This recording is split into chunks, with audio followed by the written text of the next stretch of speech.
Jai good day, children. How are you all? What are you doing at home?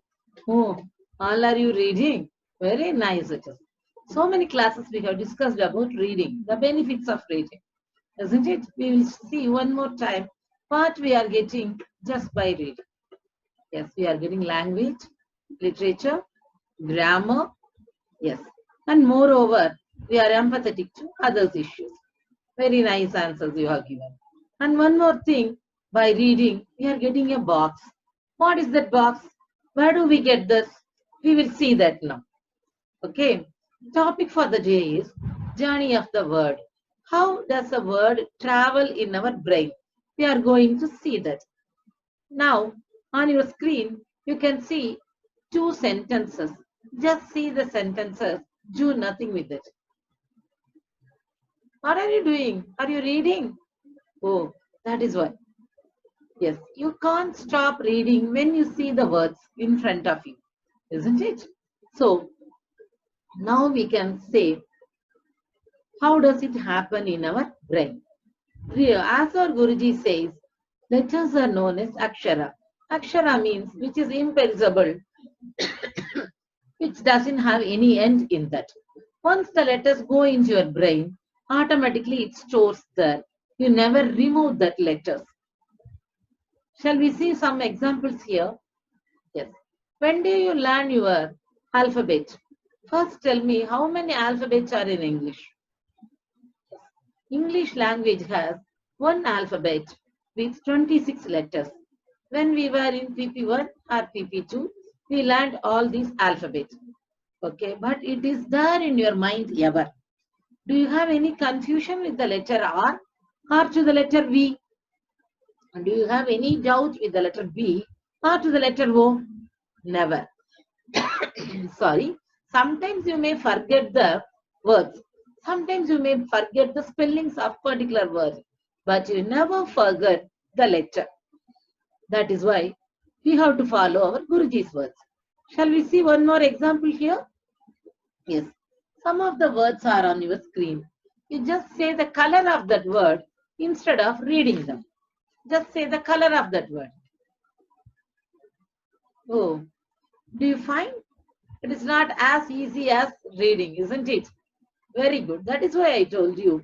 Reading is an automatic process. Right now, you are reading these words without much thought or effort. But reading for you is not as easy as you the thing. Thus, it is automatic. Shall we see some more things? Yes. This is the topic, journey of the word.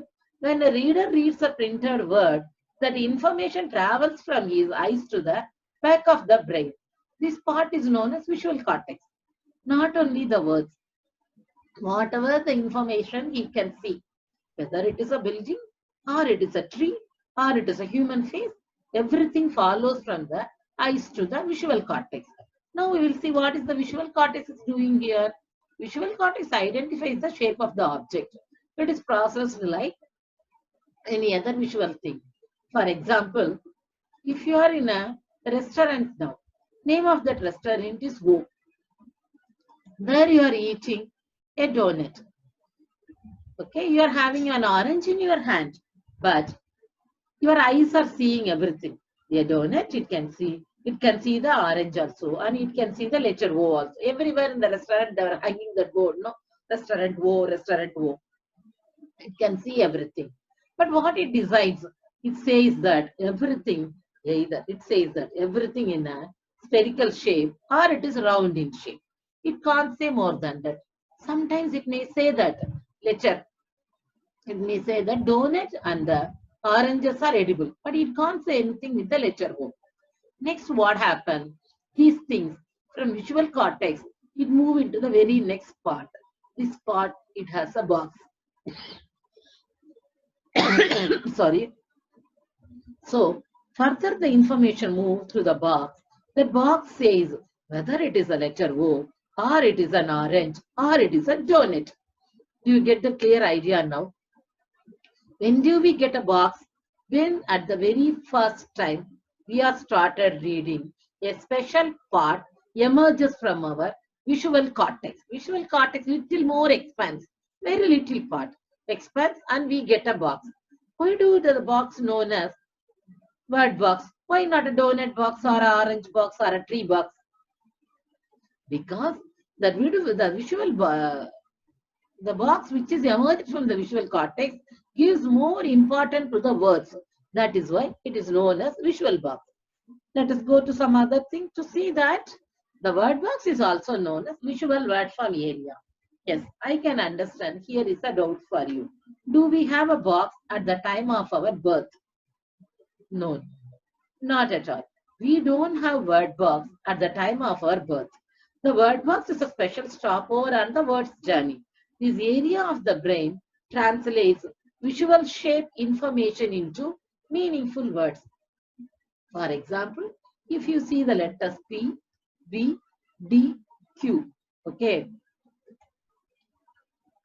here the visual cortex says P, a circle with a string attached. B also, a circle with a string attached. Q and D also the same, a circle with a string attached. But once those words comes to the word box can identify these four are different letters. It is used for four different sounds. Our brains aren't evolved to progress the written language in the way it is for the spoken language. At the time of birth, we have these two boxes within us. One is speech production and reading fluency region. One is phonemic region. Okay, we can hear whatever sound we can hear, it comes to the phonemic region. From phonemic region, it moves to the speech production region. There we can use it a meaningful word. We can speak. That is where at the early age we are speaking. Before start reading, we are speaking. But once when you have started reading, that time only your word box emerges. Shall I explain you little more? Yes. When you are seeing the letters, whether when you are in PP1 or before that at home, Amma was showing you some pictures, below some letters, you might have asked Amma what is this and all. That time Amma was explaining that, no, about that letters. That time only the word box emerges from the visual cortex. Do you get it now? Only just by reading a new part, you are creating, actually, you are creating a new part in your brain. Isn't it amazing, children? Okay. Let us see further what is going to happen. Can you read this word now? These sentences, what is there on the board? Can you read this? Try this, you can. Yes, you can. But anywhere have you learned these words anytime? These inverted images have you learned? But how do we read this? That is one of the wonders of our word box. Let us see other wonders also.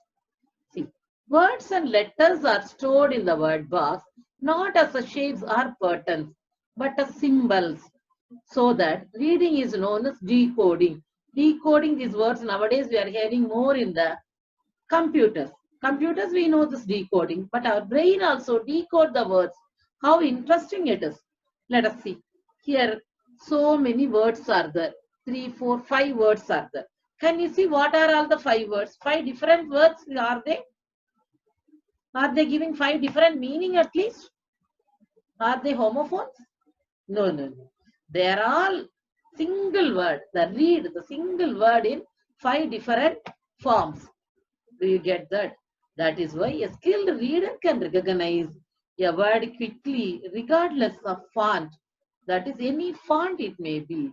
Or it may be in any case, whether it is lowercase, a small letter, or it is uppercase or the capital letters. We can able to read. How nice it is. Our word box can identify many things. Let us see one more thing. Yes, what is this? This is the QR code. Do we identify the QR code? Do we try at any time to identify the QR code as how our cameras and our phones are doing? Anytime do you try for this? Yes. So far we can't identify, our brains can't evolve to identify this type of QR codes. In future, once you are working more and more with QR codes, no? In future you may develop a part of your brain, like how by reading you are developing a word box, like that you may develop this. Let us see other functions of the word box here. The word box also has the capacity to identify the social media lingo like before, you, great, etc. Isn't it interesting? And one more thing, the Chinese language reader's word box can identify these morphemic languages. Why do I call it as a morphemic language? Morpheme means words. Most probably Chinese language, it has most words only instead of letters. Our languages are phonemic languages. So all letters, single letters we can. Here it is all the group of words. Even though it arranged one after other, one after other. But a Chinese language speaker's word box can easily identify this without any trouble. Okay, like that. If an Arabic reader can identify his language, he can read Arabic from right to left. Most of the languages in the world, we are reading from left to right. Very few languages like Chinese, like this vertical order. Arabic, it is from right to left. See here, the same person, if he reads English, he can read from left to right. Okay, see here, fan. How does we can read fan? We never read fan as tap as tap, pat. Why? We know English is a language we have to read from left to right. So this practice we have given to the word box. That is why our word box easily identifies like that. This process enables us to read many languages, a different type of languages without any overlaps. Okay, shall we go to the next slide and see? See here, information that travels from the word box to the phonemic region and frontal lobe now. See here, first the information we can see the letters in the visual cortex. From visual cortex, it moves to the word box.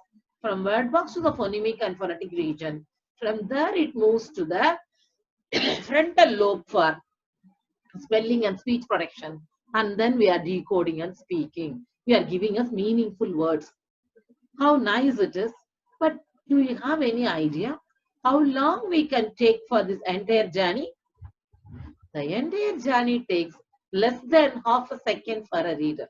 Isn't it interesting? Let us see one more slide. For young readers, for young children, those who have started reading, the process of getting print media to the meaningful words is effortful and little tough. Why we call it effortful? Because of the children's word box does not have much familiar words in that.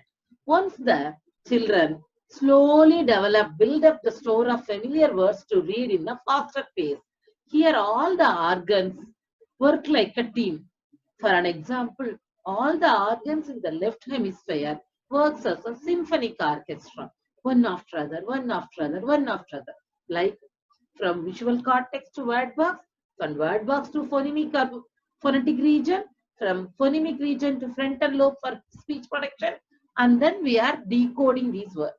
How nice it is. Don't we call it as a music in our life? Yes, we will see some more. See here I have given you a couple of pictures. The word box does not exist in very young children or people who don't know to read at all. When shown a sentence in front of the eyes, people who could read had more intense activity in brain regions that process language. Here we see this is the CT scan of a person while he reads. See, here it is the visual cortex. The words first copied here in the visual cortex. Then it moves to the word box. Then it moves to the phonemic region. From there it goes to the front lobe for the speech production. Isn't it? So much intense activity is happening here. Here they have shown the illiterate brain, not an illiterate brain. If I don't know the Odia language, if I go to Odisha for the cart festival, Rath Yatra, I can see so many boards which was written in the Oriya language. But can I read that? I can't read those many things. Odia language I don't know at all. How could I read that? But how could I understand that? Everything looks like me. Small, beautiful jalebis, yeah. I see Odia language. I can understand my visual cortex. I can understand me. My visual cortex can understand it as the Small, small jalebis. But if it's in the case of English language, or what I know, the Tamil or Telugu languages or Kannada languages, whichever I can read is, okay, those languages, my word box can identify. But here, I can see only jalebis. So like this is called squiggles. Some letters we can see. It has a nose, it has a tail, it has a face, it has an eye. So how wonderful it works, no? So not only for illiterate people also, whatever they don't know to read, for them, they don't understand anything other than pictures. Okay. If the word box is damaged or removed surgically, the patient will unable to recognize a single word, but he can still speak and understand the spoken language fluently, but he cannot utter a single word to read. Wow. You will see one more thing now. I am saying reading rewires the brain. Where it rewires, reading increases the white matter in our brain. What is a white matter? See, our brain looks like our hand. Here the hand, we call it the outside of the hand. It is in a skin color, but in the same, the inside the hand, it looks like the white color. Can you develop any small thing in our hand? Is it possible for you to develop a small thing? Not at all possible in this white matter. But in our brain, we can develop our white matter. How? We can make more connectivity in between the neurons. We can give them more and more reading things. We can do the connectivity. This is known as communication in our brain. Do you want to improve your communication in your brain, children? Yes. For that, you have to do just three simple things. Very, very easy things. Number one, you have to crack open a book and read. Number two, read and read. Number three, read, read, read more. Whenever you get time, just spend in reading. Do you understand what I'm saying, children? Very good. You can, I know. Jai Gurudev, thank you very